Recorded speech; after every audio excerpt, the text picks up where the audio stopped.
Hola y bienvenidos a este espacio donde analizaremos un momento clave que marcó la historia de las relaciones internacionales.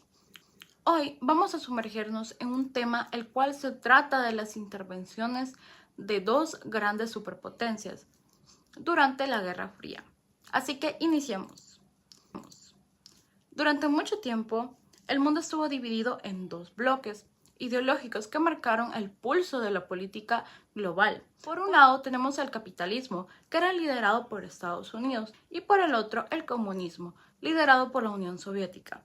Este enfrentamiento es conocido como la Guerra Fría, el cual, a pesar de no ser un enfrentamiento militar, se manifestó mediante no solo amenazas y carreras armamentistas, sino que también en intervenciones directas sobre terceros países. En este video analizaremos cómo tanto Estados Unidos y la URSS realizaron intervenciones en países de América Latina, en nombre de la contención del comunismo o de la defensa del socialismo.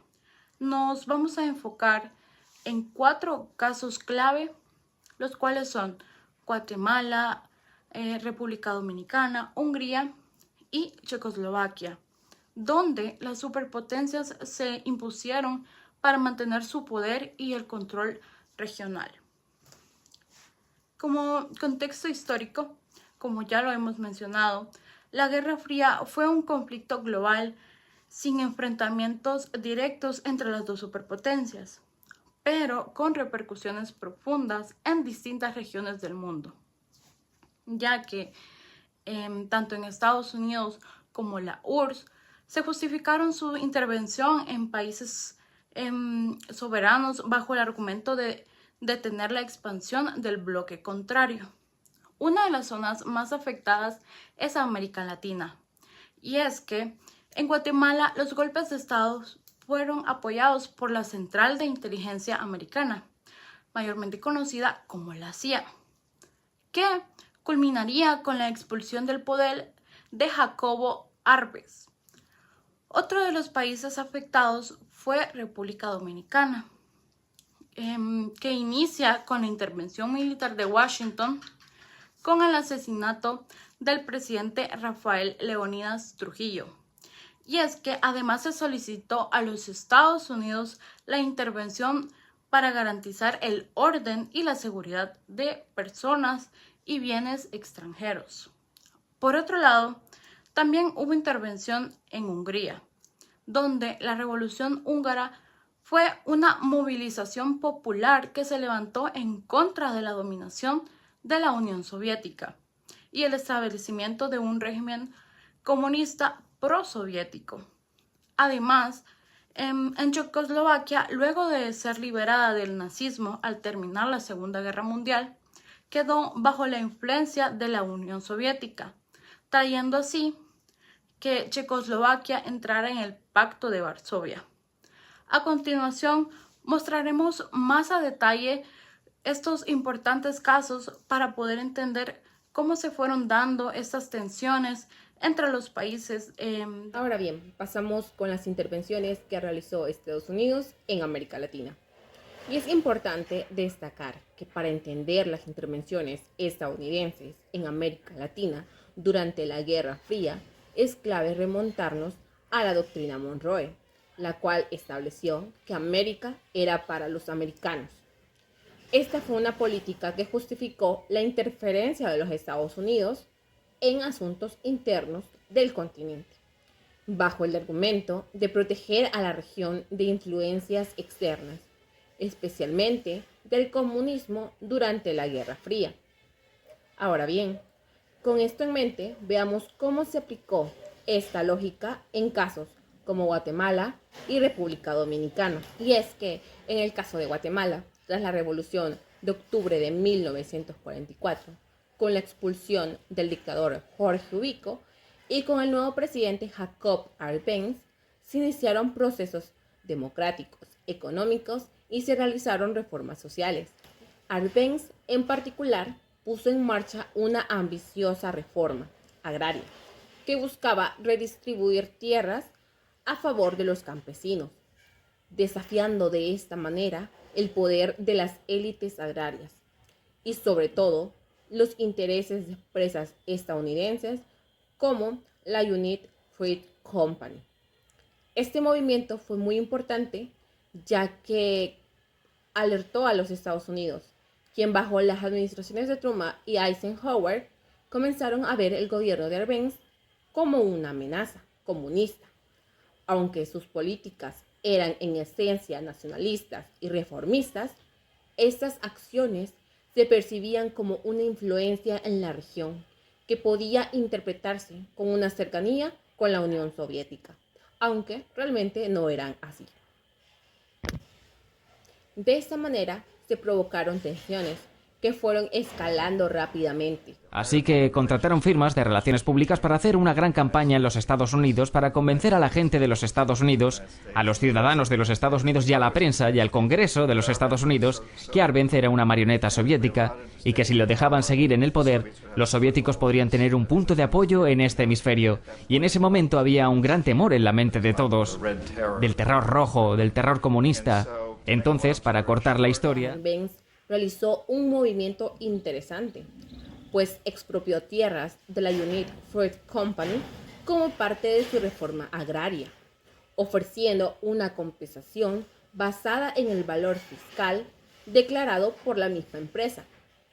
Esa acción por parte del gobierno de Arbenz desató una intensa campaña de presión por parte del Departamento de Estado y de la propia United Fruit Company, que ya contaba con estrechos vínculos con los altos funcionarios del gobierno estadounidense. Es entonces que ante esta situación, la CIA diseñó una operación secreta con apoyo de los sectores conservadores guatemaltecos, exmilitares y propaganda anticomunista, con el único objetivo, el cual era bastante claro, que era derrocar a Arbenz. entonces, para cortar la historia de esta campaña de relaciones públicas, llegó el compromiso de parte de la CIA y de los militares de eliminar a este hombre.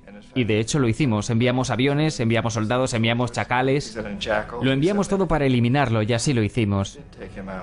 Y tan pronto como fue destituido de su cargo el chico nuevo, el que tomó el control después de él, básicamente devolvió todo a las grandes corporaciones internacionales, incluyendo, como no, a United. Esto da paso a que en junio de 1954, tras una campaña de miedo, desinformación y presión militar, se realizó el golpe de Estado, el cual puso fin al gobierno de Arbenz. En la esperanza de detener la agresión y devolverle la paz a Guatemala, he determinado abandonar el poder y lo que luchar en condiciones sumamente difíciles. Luchamos hasta donde las condiciones lo permitieran, hasta un punto en que ir más allá se perdería todo lo que hemos ganado desde 1944. Solamente un juicio histórico posterior podrá determinarlo con la satisfacción de quien cree que ha cumplido con su deber, con fe en el porvenir. Yo digo, viva la Revolución de Octubre, viva Guatemala. Y con este hecho se marca el inicio de décadas de inestabilidad, represión y conflicto armado en Guatemala. Podemos ver que mediante este caso se nos muestra no solo la intervención directa de los Estados Unidos en un país latinoamericano durante la Guerra Fría, sino también cómo los intereses económicos y el miedo al comunismo se convirtieron en una justificación para romper los procesos democráticos, pues esta intervención no solo detuvo las reformas sociales, sino que sumió el país en décadas de dictaduras militares, represión y guerra civil. Y del otro lado del bloque ideológico tenemos a la Unión Soviética, la cual también desarrolló sus propias justificaciones para intervenir en los países. Y en este caso hablamos de específicamente la doctrina Brezhnev, la cual sostenía que ningún país socialista podía salirse del bloque o modificar su sistema sin que eso implicara una amenaza para todo el sistema socialista, siendo este el principio base para las intervenciones de Hungría en 1956 y Checoslovaquia en 1968. Ahora, del otro lado del mundo, específicamente en Europa del Este, la influencia soviética también enfrentó resistencia. Y es que en octubre de 1956 una revuelta popular estalló en Hungría, exigiendo reformas democráticas y el retiro de las tropas soviéticas y la salida del país del Pacto de Varsovia. La revolución de Hungría se llevó a cabo en 1956 y fue una movilización popular que se levantó contra la dominación soviética y el régimen comunista postsoviético en Hungría.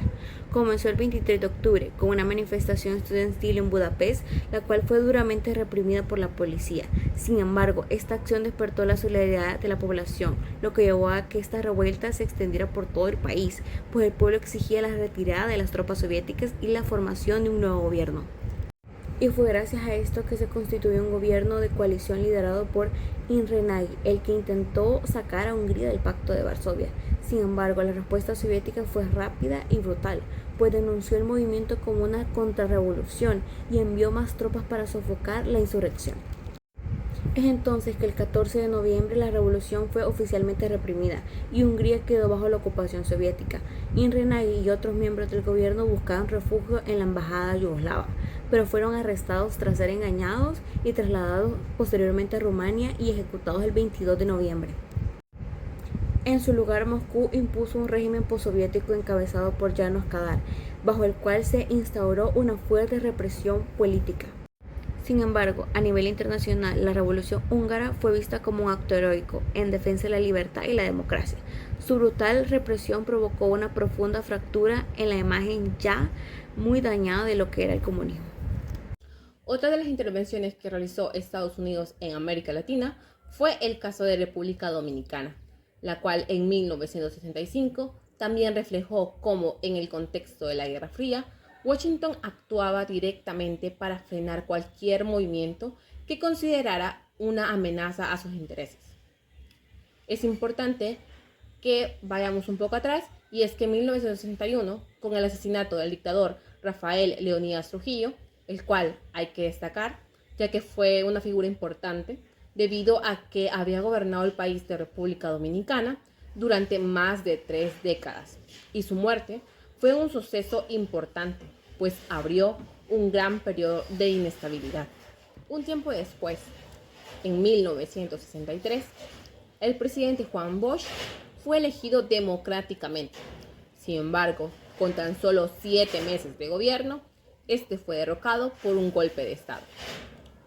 Es entonces que a partir de esto se sucedieron gobiernos provisionales, dominados por sectores militares y conservadores, que provocaron grandes tensiones, que con el tiempo se volvieron insostenibles.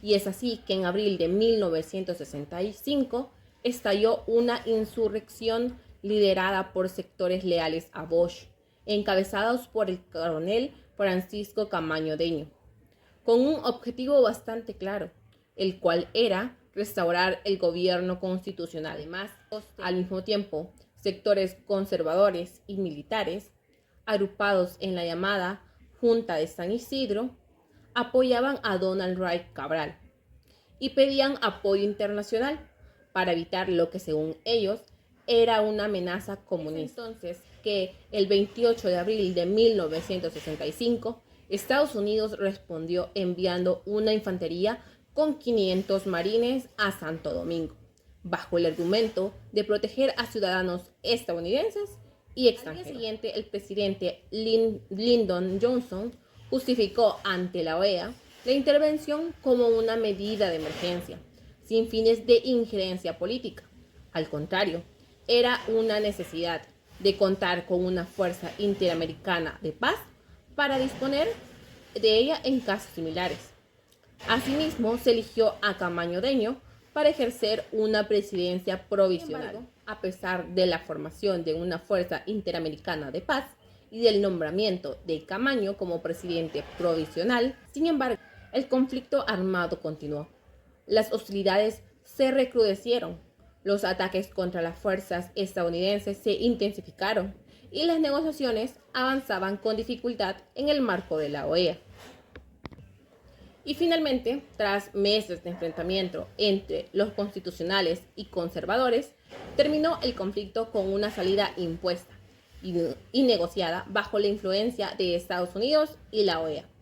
Se firmó el Acta de Reconciliación Nacional el 3 de septiembre de 1965, el cual trajo como resultado un gobierno provisional encabezado por Héctor García, y se convocaron elecciones libres para 1966.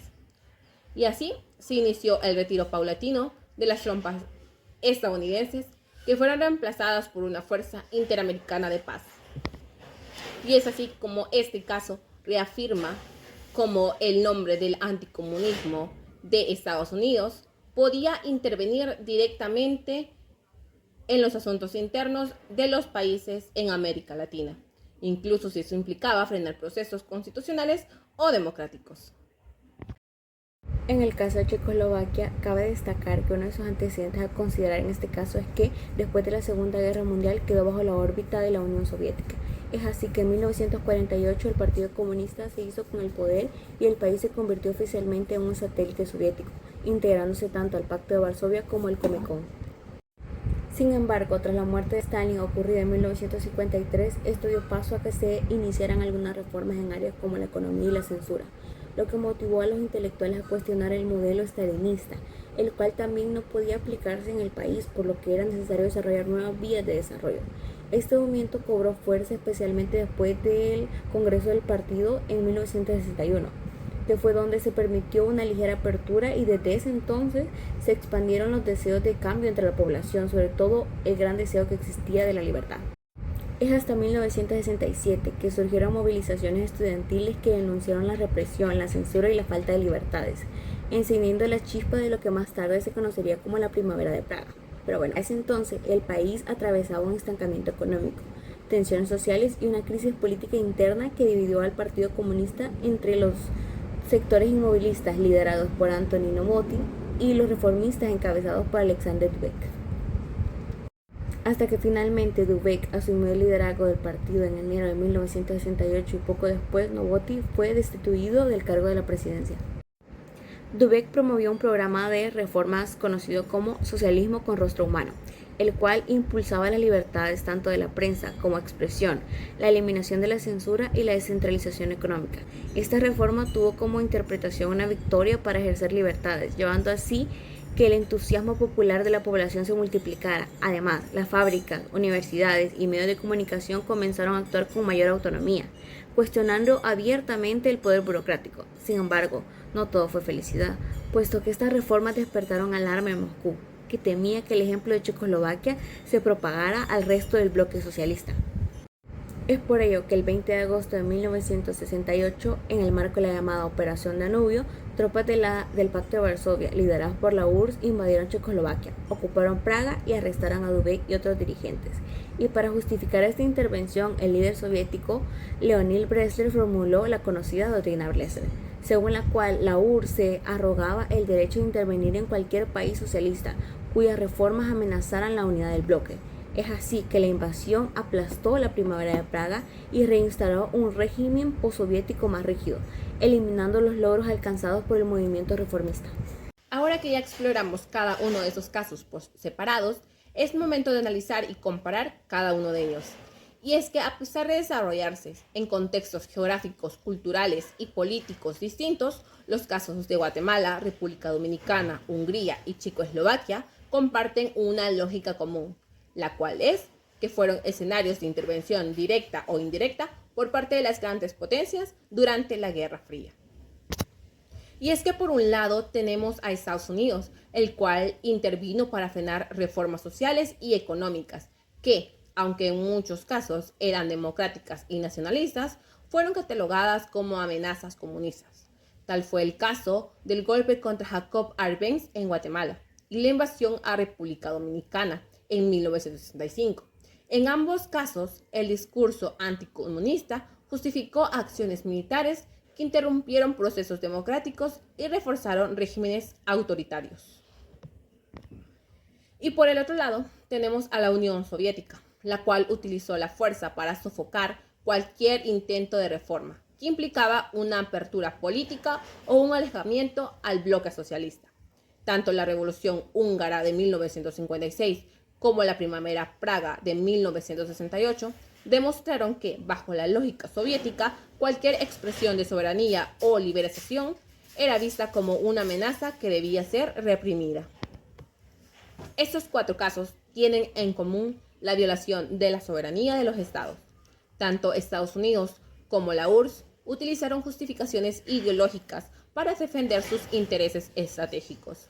Las diferencias radican en el método, pues mientras Estados Unidos intervenía muchas veces de forma encubierta o con apoyo de organismos internacionales, la URSS recurre directamente al uso de la fuerza militar dentro de su esfera de influencia.